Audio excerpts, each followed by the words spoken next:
Hello, welcome to another English Sparkling with Tweedy video. Been a bit of a rainy day. I think we might get a shower while I'm out as well, but perhaps I'll turn you around in a minute because there is at least a bit of pleasant pink sky over there. 20 minutes or so from sunset, rather depressingly, is now before 7 p.m, 6:45, something like that. More wine from Ambriel. This is their Blanc de Noir and it's a 2016 vintage. So this is 98% Pinot Noir, has the blend on the back.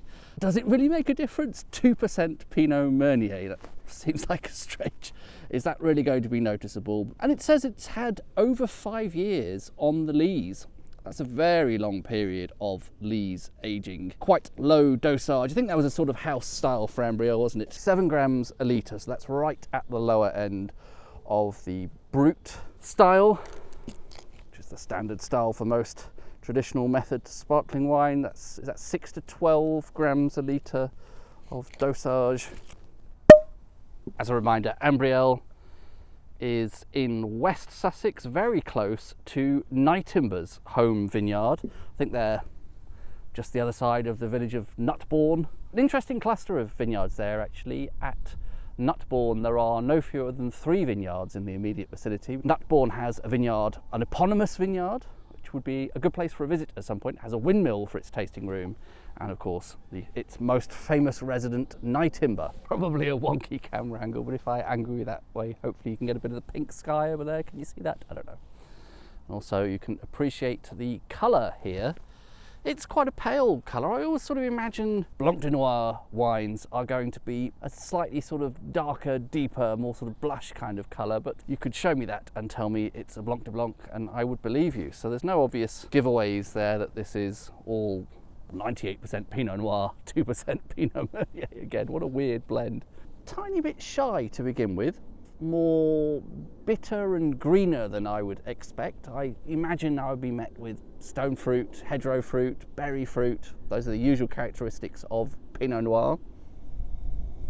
Instead, I would say this is something like green gages, gooseberries, greenish berry fruit, a surprisingly green and sort of sharp nose, the kind of aromas that go with green, relatively acidic fruit. Really not obviously a Blanc de Noir from either the appearance or from the nose, which is interesting.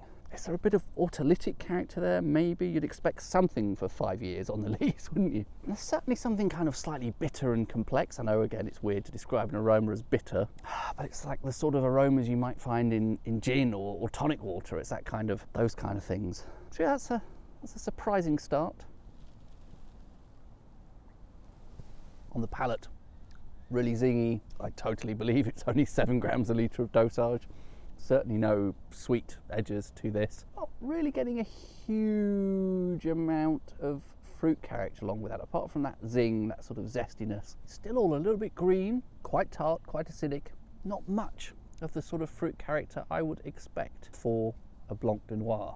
I've had to put my umbrella up. I looked at the official tasting notes for this and there was talk of red berry fruit, strawberries, raspberries, that sort of thing. So I'm wondering now if this has some kind of subtle fault. And there are definitely no really weird aromas here, but various types of wine fault, from your classic TCA to light strike, can result in the fruit character just sort of disappearing in a wine, and it will probably still be fizzy, it will probably still retain its acidity, but all the fruit expression sort of disappears. And I wonder if something like that has happened here. I didn't record any tasting notes as I was entertaining family, unfortunately, but at the weekend, another wine from Ambriel, the rosé, definitely displayed red berry fruit, as you'd expect for a rosé. That was probably mostly Pinot Noir, and that's the sort of thing I was probably expecting from this Blanc de Noir, perhaps subtly different, but seems to have lost its fruit. If there is any berry fruit there,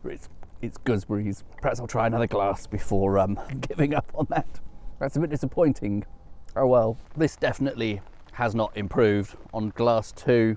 If I really strain on the nose there, I feel like I can get a faint hint of some sort of red berry fruit, but it's got something green and weird in the way. I'm increasingly convinced this is a fault of some description. I think I've encountered this, whatever this fault is, before. I mean, it's definitely not classic TCA. There's no wet dog smell here. It's just sort of odd disappearance of almost all of the fruit character, and instead something sort of vegetal and green and weird. I almost wonder if that could be light strike, and that you sometimes get a cabbagey aroma with light strike, but you know, the bottle's not clear glass, and I can't see why it would have been stored in a shop window or anything like that. I've only had this a few days and it's been in my cellar and then just in the fridge for a couple of hours. It certainly hasn't been left outside in the sun for days. I've had a few bottles from Ambriel before, and I'm fairly sure, although I haven't had their Blanc de Noir, fairly sure this is not what they were trying to achieve. Never mind, you win some, you lose some. You know, wine faults are just a reality of wine, really. Whatever the region, they're all subject to some wine faults to a greater or lesser extent. I mean, it's kind of drinkable, you know, in a way. If you said this was some sort of, I don't know, homemade wine. My dad used to make pea pod wine, I was told. Disappointing, but there you go. Having a very pleasant time, believe it or not, regardless. Sitting here in the rain, really nice. Having a bit of peace and quiet. Sound of the raindrops on the umbrella. Couldn't quite be bothered to set up a tarp, but this is the next best thing. So, bit of a disappointment, but there you go. Cheers.